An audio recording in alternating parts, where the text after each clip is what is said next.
한 주간도 편안하셨나요?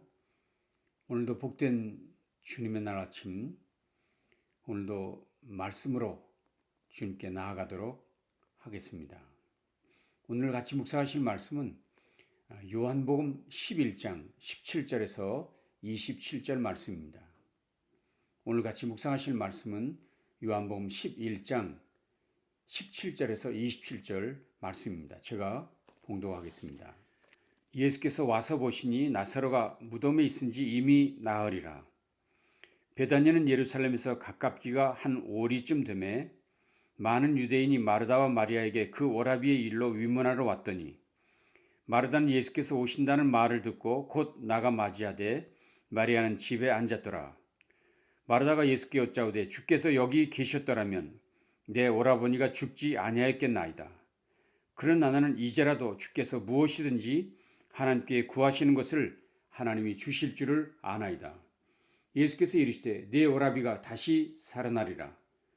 마르다가 이르되 마지막 날 부활 때에는 다시 살아날 줄을 내가 아나이다. 예수께서 이르시되 나는 부활이요 생명이니 나를 믿는 자는 죽어도 살겠고 무릇 살아서 나를 믿는 자는 영원히 죽지 아니하리니 이것을 네가 믿느냐. 이르되 주여 그러하외다. 주는 그리스도시요 세상에 오시는 하나님의 아들이신 줄 내가 믿나이다. 아멘. 요한복음 11장에 소개된 죽은 나사로를 살리신 사건은 요한복음이 소개하고 있는 7대 표적 중에 마지막 표적입니다. 여러분이 잘 아신 대로 첫 표적은 물로 포도주를 만드신 일이었죠. 두 번째는 왕의 신하의 아들을 살려주신 일입니다. 세 번째는 38년 된 병자를 고쳐주신 일이고 네 번째는 5천 명을 먹이시고 무리를 걸으신 것입니다. 다섯째는 바다 위를 걸어오신 표적이고 여섯 번째가 날 때부터 소경된 자를 고치신 일이고 그리고 마지막 표적이 오늘 본문인 나사로를 살리신 표적이 됩니다. 요한복음은 다른 복음서와는 달리 그 관점 자체가 달랐습니다. 요한은 하나님의 아들이 이 세상에 오신 사건을 자세히 기록하고 있는데 초점을 맞추고 있습니다. 요한이 예수님을 증거할 때 7개의 표적을 사용했는데 특별히 예수님 자신이 하나님의 아들이심을 강조하려는 데 집중하고 있는 것을 알 수 있습니다. 물로 포도주를 만드신 일로 시작된 표적은 이제 죽은 자를 살리시는 표적을 통해 부활이며 생명이신 예수님을 소개하는 것에서 클라이막스에 이른다고 할 수 있습니다. 죽은 나사로를 살리신 일은 부활주일 설교 본문으로 자주 사용되는 유명한 사건입니다. 그러나 저는 오늘 본문을 보면서 부활 신앙에 대해 좀 더 분명한 가르침을 전하시려는 예수님의 모습을 본문 속에서 발견하고 그것을 여러분과 함께 나누려고 합니다. 여러분이 잘 아시는 대로 마르다는 마리아와 자매였고 그의 오빠는 나사로였습니다. 주님은 이 가정에 대해서 특별한 애정을 갖고 계셨던 것 같습니다. 오늘 11장 5절에 보면 예수께서 본래 마르다와 그 동생과 나사로를 사랑하시더니 라고 되어 있고 심지어 11절 말씀에서는 예수님께서 우리 친구 나사로라고 직접 칭하신 일도 있었습니다. 나사로가 병들어 죽게 되었다는 소식을 듣고는 안타까워하시면서 예수님은 그곳으로 향하셨고 마르다가 주님을 맞이하는 것이 오늘 본문의 주요한 내용이 됩니다. 물론 오빠 나사로가 죽은 지 나흘이나 지난 후였지만 마르다는 예수님께 그의 마음을 쏟아놓았습니다. 마르다의 말을 자세히 살펴보면 이 마르다의 믿음에 문제가 있다는 것을 발견할 수 있습니다. 다시 말하면 마르다와 예수님의 이야기가 엇갈리고 있는 것을 보실 수 있습니다.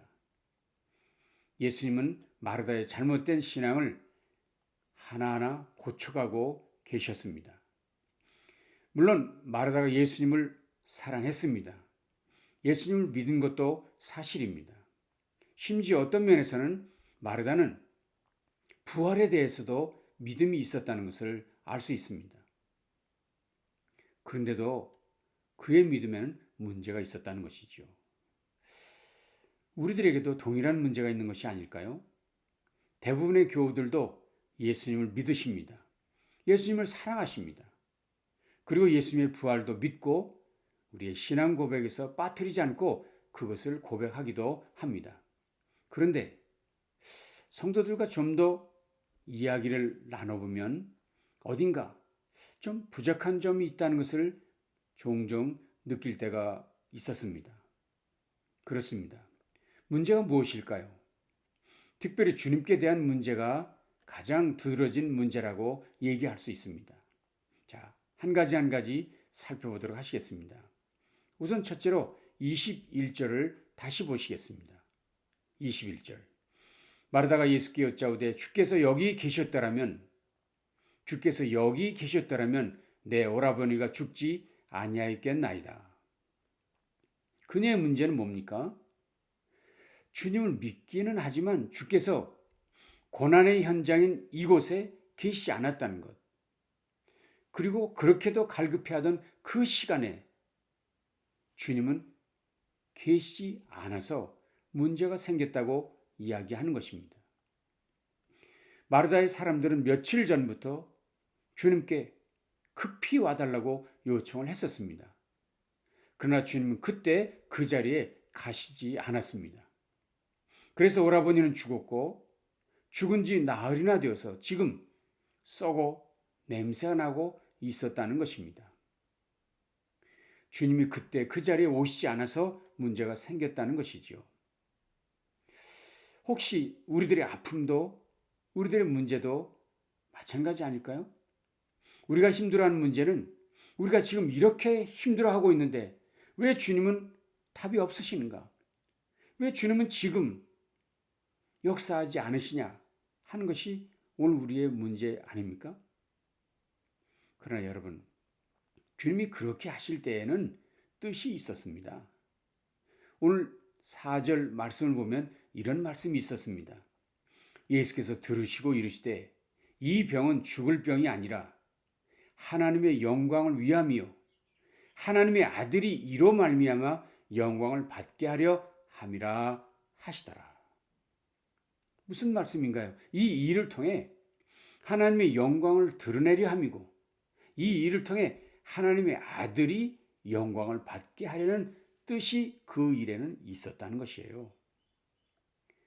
마르다는 그것을 깨닫지 못하고 불평하고 있었던 것입니다. 문제는 모든 일을 나 중심으로 이해하고 해석하려는 어리석음이 문제입니다.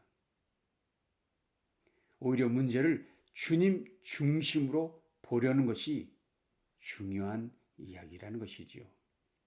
이 일을 통해 주님이 하시는 건 뭘까? 이 일을 통한 주님의 계획은 무엇인가? 라는 생각을 하는 것. 그것이 고난을 대하는 바른 성도의 자세라고 말할 수 있다는 것이죠. 두 번째 마르다의 문제는 무엇이었을까요? 마르다가 믿는 부활은 오늘이 아닌 먼 훗날, 즉 종말의 때에나 일어날 일로 믿었다는 사실입니다. 24절에서 이렇게 말했죠. 마르다가 이르되 마지막 날 부활 때에는 다시 살아날 줄을 내가 아나이다. 그는 부활은 믿었지요. 그러나 그 일은 지금이 아니라 마지막 날에 될 일로 믿었다는 것입니다. 그러나 여러분, 신앙이란 오늘 우리 속에서 역사할 확신이 되어야 합니다. 장차 먼 훗날 죽어서 될 일이 아닙니다. 믿음은 오늘 이 자리에서 우리에게 일어날 주님의 역사를 믿는 것이 참된 믿음의 내용이라 할 수 있다는 것입니다. 주님은 확실히 답하셨습니다. 25절 26절이죠. 예수께서 이르시되 나는 부활이요 생명이니 나를 믿는 자는 죽어도 살겠고 무릇 살아서 나를 믿는 자는 영원히 죽지 아니하리라 이것을 내가 믿느냐? 무슨 말씀인가요? 나를 믿는 자는 지금 죽어도 살겠고 무릇 지금 살아있을 때 나를 믿는 자는 영원히 죽지 아니하리라 라는 말씀입니다. 믿음은 지금 가져야 할 삶의 태도입니다. 신앙은 지금 우리의 삶 속에서 역사해야 할 일이라는 사실을 잊지 마셔야 합니다. 그리고 세 번째로 중요한 일은 능력의 주님, 생명의 주님을 믿는 일이 정말 중요한 일이라는 것입니다. 예수님 말씀하셨습니다. 내가 부활이요 내가 생명이라 하셨습니다. 오늘 나사로 사건에 대한 예수님의 결론이 뭔가요? 놀랍게도 내가 믿느냐, 내가 믿냐, 이 일이 나사로 사건의 핵심 이야기입니다. 나사로 다시 살리는 건 문제가 되지 않습니다. 중요한 것은 그 사건을 통해서 말씀하시는 의미, 그 주제 파악이 더 중요하다는 것입니다. 내가 믿느냐, 무엇을, 누구를 믿어야 하느냐 하는 것입니다. 다시 말하면 생명의 주, 부활의 주, 영생의 주님이신 예수를 내가 믿느냐? 이것이 이 사건의 핵심 주제라는 이야기입니다. 그래서 마르다는 이 주님의 질문 앞에서 답했습니다. 27절이죠. 가로되 주여 그러하오이다. 가로되 주여 그러하오이다. 주는 그리스도시요 세상에 오시는 하나님의 아들이신 줄 내가 믿나이다. 이 고백을 그가 원하신 것이고 이 믿음을 우리 모두도 가져야 된다는 사실입니다. 사람 죽은 것을 살리는 것이 예수님에게 무슨 대단한 일이겠습니까? 천지를 지으신 분인데 아무것도 없는 일을 있게 하신 그분인데 병들었냐 건강하냐 잘 사느냐 못 사느냐 그건 중요한 건 아닙니다. 보십시오. 병들었다 고침받고 건강하실 수 있지만 결국 죽을 때는 모두 병들어 죽지 않아요?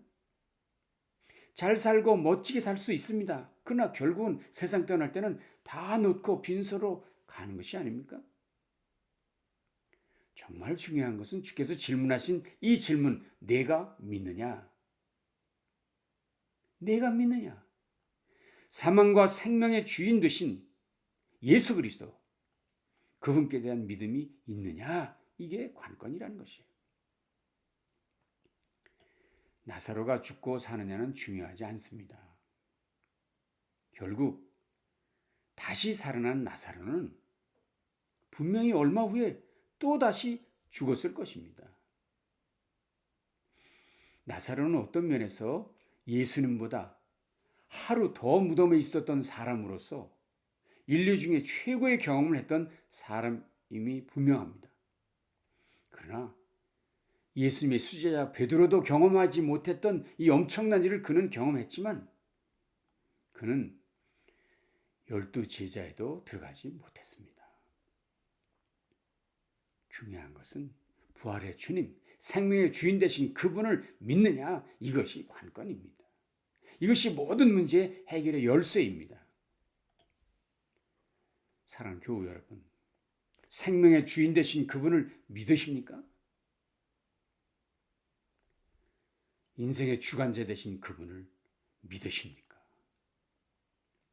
오늘 이 아침 주님의 이 물음, 내가 믿느냐라는 질문에 힘있게 답하실 수 있기를 바랍니다. 주님은 지금 이곳에서 오늘도 역사하신 능력의 주님, 부활과 생명의 주님이심을 나는 믿습니다 라고 고백하십시다.